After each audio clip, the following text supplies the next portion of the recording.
अभी आप सुन रहे हैं संध्या एंटरटेनमेंट की प्रस्तुति। अभी आप सुन रहे हैं रमेश मधुबनिया।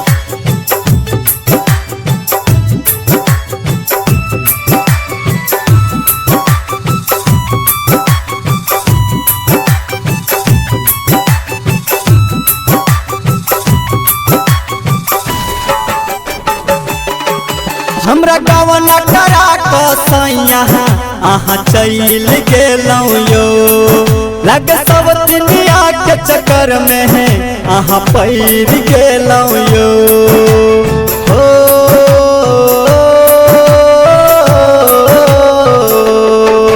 हमरा गवना करा कसैया आहा चल गेलौ यो लग सब दुनिया के चक्कर में है आहा पैर गेलौ यो रुपया कमाला गेलौ हो रुपया कमाला गेलौ आहा परदेस यो जाके यहाँ बैस गेलौ जहनी कौन देश यो जाके हमरा भूल गेलौ जहनी कौन देश यो। Presented by Dinesh Divakar.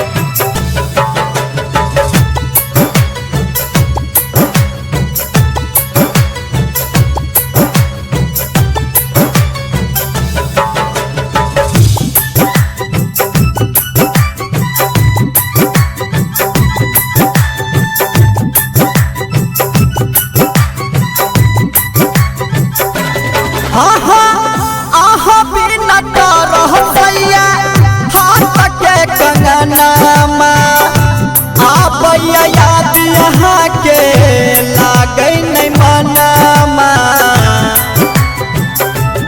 आहा आहा बिना करह सैया हाथ के कंगनमा आबैया याद यहाँ के लागै न मनमा आहा बिना भैगे हो आहा बिना भैगे बगली के भेसियो जाक कोन बैस गेलौ जहनी कोन देसियो जाक आहा भूल गेलौ जानी कोन देसियो।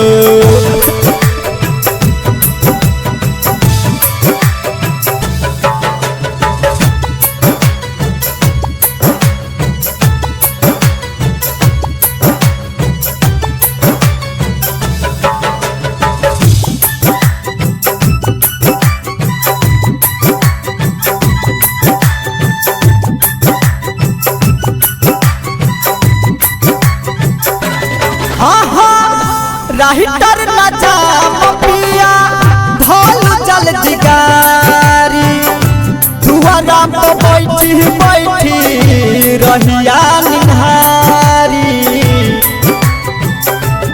हे राहिटर न जाम पिया ढोल चल जिगारी दुआरा पे बैठी बैठी रहिया निहारी रमेश मधुबनिया देवरा हो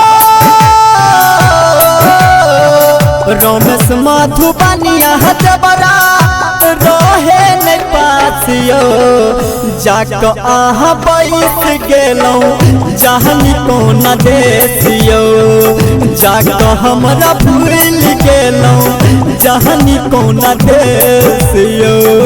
अब आप चाहते हैं संध्या एंटरटेनमेंट के सभी ऑडियो वीडियो देखें तो चैनल को सब्सक्राइब जरूर करें और बेल आइकन को दबाना ना भूलें।